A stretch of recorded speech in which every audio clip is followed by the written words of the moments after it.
Thank you, Mr Speaker. Mr Speaker, the Labour Party issued a minority report at the time of the Select Committee reporting back to the House, and we expressed concerns around a number of provisions in the bill. We were supportive of the general legislative exercise, as the Minister, who I hope will agree. As the Minister noted, we originated the reform process in the Criminal Procedure Simplification Project some years ago, and it is appropriate to pay tribute to the Honourable Rick Barker as one of the ministers who had carriage of that project. And it is important to ensure that our criminal law is responsive and speedy. It is neither of those things in its entirety at the moment, and it is appropriate for Parliament to be acting to try to speed the process up where it can be speeded up.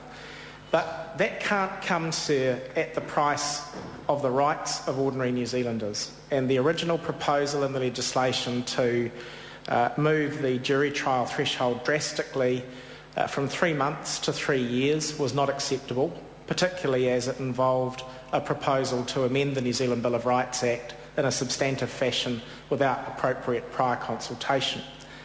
It was not appropriate to seek to make major inroads into the right to silence by requiring the defence to identify to the Crown in advance the basis on which it would be defending a charge.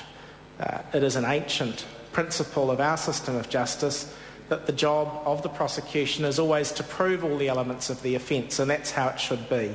The state has enormous resources which it can deploy in the detection and punishment of alleged offences, and when it does so, there has to be some balancing against that enormous amount of resources, and the right to silence is one of the most important of those. It was also inappropriate to have a provision in the original legislation and in the bill as reported back from the Select Committee to allow the court to proceed in the absence of the defendant in too wide a series of situations. The ability to deploy costs orders against both parties in the defence, people defending a charge or their counsel, was of real concern. There were also concerns around the circumstances in which a retrial could occur. A miscarriage of justice had to be substantial in order for there to be a retrial. Well, in our view, a miscarriage of justice is a miscarriage of justice. It shouldn't have to be substantial at all to merit the right of a citizen to be able to get the case represented against them. So those were concerns that we expressed during the Select Committee process. We expressed them in our minority report. We expressed them in correspondence to the Minister, and I want to acknowledge the other parties in the House, particularly the ACT and Māori parties that joined in our expression of concern. They made their own separate representations, but they were along similar lines, and they were right, sir, to do so. And so it was that we managed, after a period of time and some negotiation and the exchange of letters between the various parties involved and the Minister, to come to the situation that we have today, which is a better bill. It's a bill that has a jury trial threshold of 2 years, not the 3 months as originally proposed, as the law currently is, and not the 3 years that was proposed in the legislation. Now, there's no great science, I have to say, behind having suggested 2 years, but a simple examination of the Crimes Act shows that there are a number of offences where you could draw a line about what is serious and what isn't, such as male assaults female, where there will now have to be a jury trial if the defendant so elects. That wasn't the case under the original proposal. I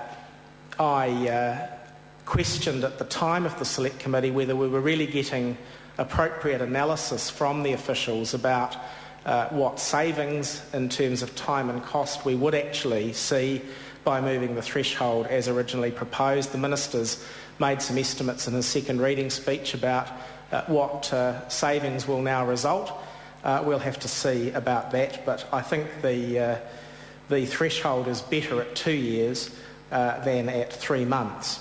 I do remain concerned that we don't have a convention in the House around amending the New Zealand Bill of Rights Act. This is only the second time that the bill has been substantively amended during the time that it's been enforced. The last time was when we expanded the rights of New Zealanders by adding to the prohibited grounds of discrimination contained in Section 19. We are taking away rights through this amendment, and the process still leaves me quite disquieted. We have to do better, and in fact what we need to do, I think, as a Parliament, is finally bite the bullet and entrench the bill so that this sort of process, this auction around provisions in the bill, can't continue to occur. I'm glad that the infringements concerning the right to silence have been dealt with. I'm glad that the court's ability to proceed in the absence of the defendant have been constrained. I'm glad that the use of costs orders has been considerably constrained, and I'm glad around the changes to the wording around miscarriages of justice, the requirement they ought to be substantial. We do have a better bill as a result of having safeguarded some fundamental rights through those agreed amendments which the Minister has foreshadowed. Now, what I want to do is foreshadow some further amendments. When I communicated to the Minister my caucus's agreement to the changes that we negotiated, I reserved the right to move some further amendments, and I will be tabling a further supplementary order paper during the committee stages of the bill. I want to just deal very briefly with what those further amendments will do, and I do this on the basis of encouraging other parties in the House to consider the changes with an open mind. I do think that there are some provisions that could be strengthened around the trials and absentia issues. I think we could have a better procedure for on-the-spot summonses. I think we could deal in a better way with costs orders and factoring in procedural non-compliance at the sentencing stage, which the Chief Justice was very critical of and which still survives to an excessive degree, in my view, in the bill. We have a really good system, sir, in this country now, but it's an informal system where a judge can give a sentencing indication and the defendant can say, well, I quite like the sound of that, I'll avoid a trial and simply take the sentencing indication. It saves a lot of court time, but it is an informal system. I think we should put it on a statutory basis. We should probably limit the ability of the prosecution to obtain adjournments in some cases, again, if we want to actually move the system forward on a speedy basis. And there probably should be an end to the somewhat dated provisions that we have around when you can and can't address a judge about the evidence. But those are amendments that I will put forward at the Committee of the Whole stage.